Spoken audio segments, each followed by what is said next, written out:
Assalamualaikum warahmatullahi wabarakatuh.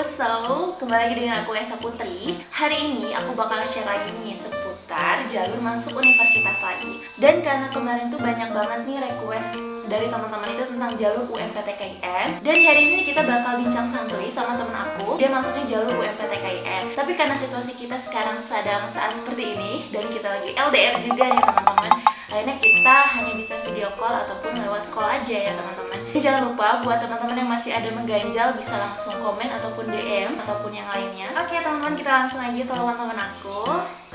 Kita lewat WA ya teman-teman ya. Coba kita coba video call dulu, bisa nggak ya? Karena di aku ini jaringannya jelek banget. Jadi harap maklum ya teman-teman kalau suatu saat ini harus lewat suatu saat ini harus lewat telepon. Oke guys. Yaudah, assalamualaikum. Jadi ini teman-teman, ini teman aku namanya Hilda Hanifa. Jurusannya pendidikan kimia ya, pendidikan kimia di UIN Bandung teman-teman. Oke, kita langsung aja teman-teman karena sinyalnya jelek banget di sini. Hilda, apa kabar?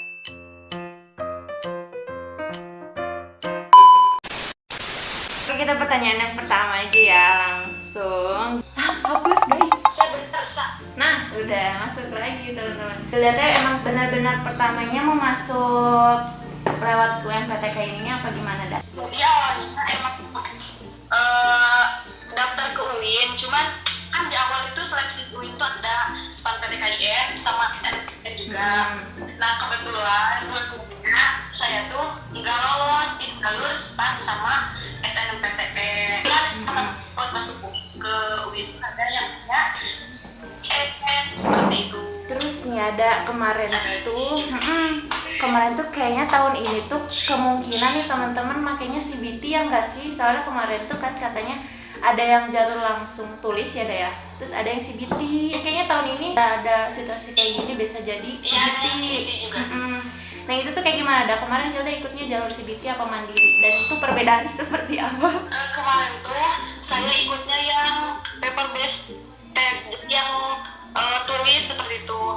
Nah kalau untuk yang komputer ya mungkin tidak jauh ya seperti SBMPTN teknisnya.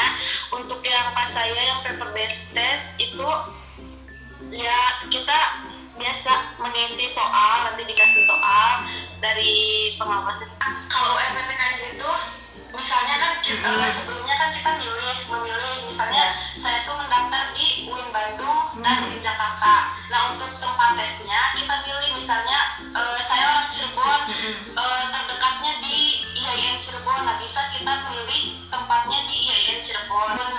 Yang paper test itu juga sama, kita datang ke tempat tesnya, dan yang komputer juga kita datang ke tempat tesnya, tetapi kita memilih lokasi ujian yang terdekat dengan Terus ada lagi nih dah pertanyaan yang paling banyak.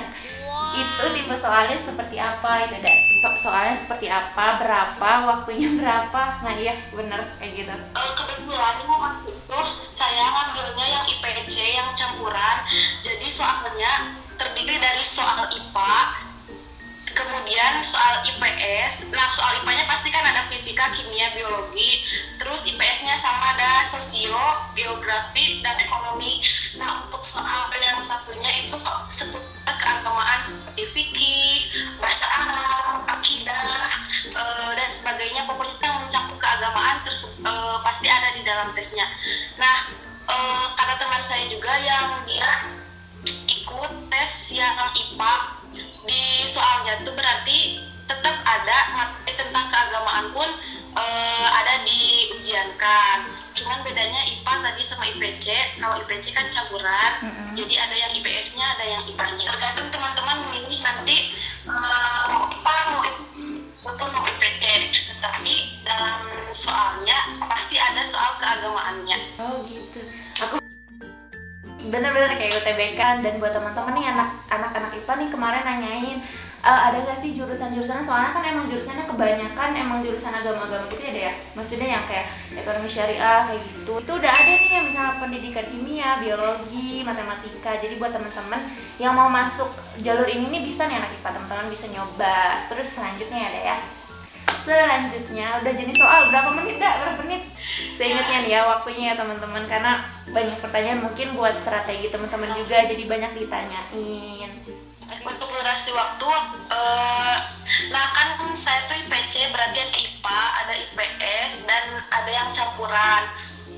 Nah untuk soal IPA itu bobot waktunya kurang lebih 60 menit, ya sekitar 1 jam, sama dengan yang soal IPS pun 1 jam. Nah untuk yang campuran yang ada fikih, bahasa Arab, materi-materi agama lainnya, itu waktunya lebih lama daripada yang soal IPA tadi. Mengapa? Karena bobot soal itu lebih banyak.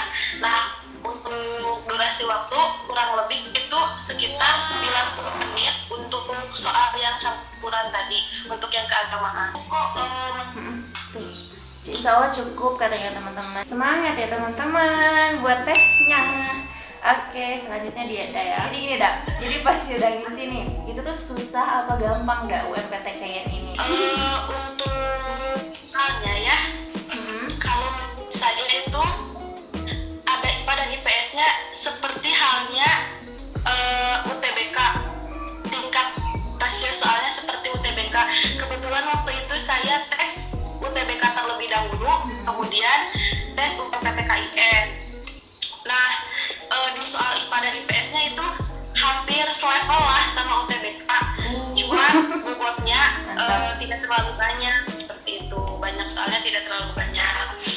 Untuk soal yang keagamaan tadi, ya lumayan kita harus lebih memperdalam, harus lebih mempelajari seperti bahasa Arab, fikih, yang gitu harus lebih dipelajari. Nah kebetulan waktu itu ada teman saya, dia ikut UMPTKIN dan ikut ujian mandiri juga. Setelah ditanya-tanya ternyata lebih mudah di ujian mandiri seperti itu.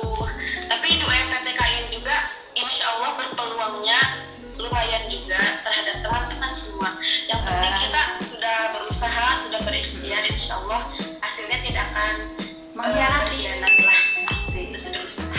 Asik, Masya Allah, Ibu Hilda. Hilda ini kan ada beberapa pilihannya pada UMPTKIN. Nah itu tuh pertanyaannya itu apa aja nih urutan pilihan Hilda pada saat mendaftar UMPTKIN? Oke, waktu itu pas saya ikut jalur UMPTKIN, kebetulan saya hanya memilih satu universitas, yaitu di Universitas Islam Negeri Sunan Gunung Jati. Kebetulan waktu itu pilihan pertama saya ngambil pendidikan kimia, yang kedua itu perkembangan masyarakat Islam, yang ketiga itu agama. Kebetulan yang dapat itu pas pilihan pertama, yaitu di pendidikan kimia. Nah untuk teman-teman, saya sarankan ya untuk memilih jurusan itu kita lihat dari tingkat keketatannya. Jadi usahakan yang pertama itu diusahakan dari tingkat keketatan yang paling tinggi, jadi insya Allah itu berpeluang. Waktu Hilda nih mungkin ada aja kan kayak Hilda tuh ngisi, udah yakin nih ngisinya segini, nah itu tuh berapa aja yang Hilda isi waktu itu tuh yang benar-benar yakin gitu. Ada yang masih inget gak Hilda gitu tuh, buat teman-teman semua di sini tips triknya kayak gimana jadi biar semangat gitu. Kebetulan waktu itu kan saya yang paper based test. Nah jadi untuk adik-adik semua kalau mengisi ujian seperti itu kan di waktu ya, di durasi waktu. Nah diusahakan kita mengisi soal yang menurut kita lebih mudah. Nah ketika yang lebih mudah sudah terjawab, maka di sisa waktu tersebut kita gunakan untuk mengisi soal-soal yang tadi seperti itu. Nanti kalau misalnya kita mendahulukan soal yang sulit, waktunya terbuang oleh kita berpikir lama, sementara yang mudah-mudahnya kita agak mengisi itu ini juga membuat buang-buang waktu kita untuk mengerjakan yang mudah-mudahnya terlebih dahulu. Makasih udah. Oke nih ya, ada lagi nih Dak. Kalau di jalur UMPTKIN ini bayarnya berapa Dak? Apa ada perbedaan antara CBT sama tulis sama uang sama paper? Untuk biaya pembayaran di jalur UMPTKIN itu kan ada yang tulis ya. Nah untuk keduanya itu sama, tidak ada perbedaan. berapa, Dak? Untuk bed sama waktu itu mas saya 200.000. Oke deh, terakhir nih, ini mah tips and trick selain yang tadi udah diomongin. Yaudah, kayak nulis ngisinya itu jangan yang susah dulu gitu. Kalau misalnya susah itu lewat aja dulu, nanti bisa teman-teman dibalik lagi.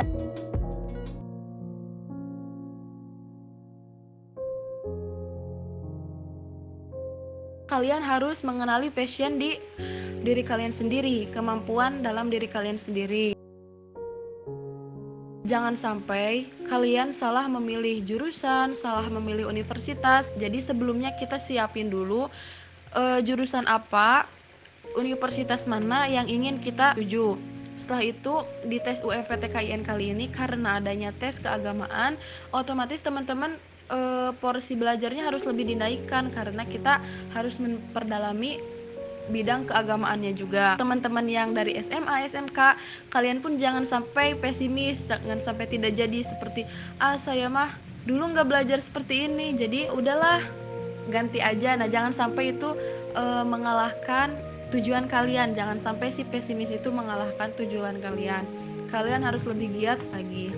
Untuk teman-teman nih yang belum berhasil, yang belum berkesempatan di UMPTKIN, nah barangkali teman-teman berminat untuk memasuki Universitas Islam Negeri, masih penasaran dalam tes-tesnya. Kali ini di UN tersendiri itu ada tes selanjutnya, yaitu SBMPTN. Bisa SBMPTN kita memilih ke UIN, akan tetapi untuk UIN sendiri itu tidak semua jurusan dicantumkan dalam pemilihan SBMPTN, hanya beberapa jurusan yang bisa dipilih melalui jalur SBMPTN. Nah, selanjutnya ada ujian mandiri juga di UIN itu. Nah, ujian mandiri itu biasanya lebih berpeluang besar dibanding UMPTKIN. Ujian mandiri pun ada bagiannya, seperti ada jalur tahfidz. Kita bisa memilih apabila kita memiliki potensi dalam hafalan, memiliki hafalan. Adapun juga untuk jalur prestasi, seperti kita memiliki prestasi-prestasi yang telah dicapai, kita bisa mengirimkan bukti sertifikatnya dalam ujian mandiri tersebut. Buat teman-teman yang belum berkesempatan misalnya, jangan sampai kita tuh putus harapan. Jangan sampai putus harapan, apalagi untuk tahun sekarang dengan adanya COVID-19 ya, kondisinya yang tidak stabil seperti ini. Jadi teman-teman harus lebih semangat, teman-teman harus lebih optimis dengan hasil dan ikhtiarnya terlebih dahulu. Insya Allah hasil tidak akan mengkhianati. Adapun jika teman-teman sendiri belum memiliki kesempatan di perguruan tinggi negeri, apa salahnya kita memilih ke universitas yang swasta? Itu sama saja. Yang terpenting awal niat kita kuliah itu apa, tujuannya apa, dan tidak memutus harapan kita, itu maupun di negeri, di swasta itu sama aja. Yang terpenting kita yakin dengan niat dan tekad kita. Seperti itu teman-teman. Jadi semangat dari sekarang menghafal, berusaha, berdoa. Terima kasih teman-teman. Oke teman-teman, makasih buat teman-teman yang udah tadi ngedengerin bincang santuy sama teman aku ya. Oleh karena itu, bisa nih teman-teman langsung komen di bawah yang masih mengganjal ataupun apapun itu. Oke, terima kasih. Buat teman-teman semua, jangan lupa beli kerudung di asian.id.